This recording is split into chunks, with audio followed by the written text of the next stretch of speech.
താൻ അച്ചടക്കമുള്ള party പ്രവർത്തകനാണെന്ന് CPI നേതാവ് K Ismail. CPI സമ്മേളനത്തിലേക്ക് ആരും ക്ഷണിക്കേണ്ടതില്ല, പാർട്ടി വികാരമുള്ളതുകൊണ്ടാണ് പൊതുസമ്മേളനത്തിൽ പങ്കെടുക്കുന്നതെന്നും കെ ഇസ്മായിൽ പറഞ്ഞു. എൻ്റെ പാർട്ടിയുടെ സമ്മേളനമാണ്. ഞാൻ ഓർമ്മ വെച്ച കാലം മുതൽക്ക് പ്രവർത്തിച്ച ഏകദേശം 70 കൊല്ലക്കാലം പ്രവർത്തിച്ച ഒരു പാർട്ടിയത്.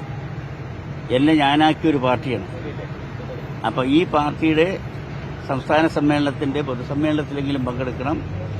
എന്നെ സ്നേഹിക്കുന്ന, ഞാൻ അറിയുന്ന, എനിക്ക് കാണേണ്ടതായ ധാരാളം സഖാക്കൾ ഈ സമ്മേളനവുമായി ബന്ധപ്പെട്ടിട്ട് വരും. അവരെ കാണാനും വിഷ് ചെയ്യാനും ആശയവിനിമയം നടത്താനും ഒക്കെ കൂടി ഉദ്ദേശിച്ചാണ് പൊതുസമ്മേളനത്തിൽ എത്തണം എന്നുള്ളതുകൊണ്ട് ഞാൻ വന്നത്. കമ്മ്യൂണിസ്റ്റ് പാർട്ടിയുടെ സമ്മേളനത്തിന് ആരെങ്കിലും പ്രത്യേകം ക്ഷണിക്കണമെന്നില്ല. ഈ ആയിരക്കണക്കിന് ആൾ വരുന്നതൊന്നും ക്ഷണിച്ചിട്ടൊന്നുമല്ല. ഇത് പാർട്ടി പറഞ്ഞാൽ അതൊരു വികാരമാണ്. ആ വികാരത്തിന്റെ ഭാഗമാണ്.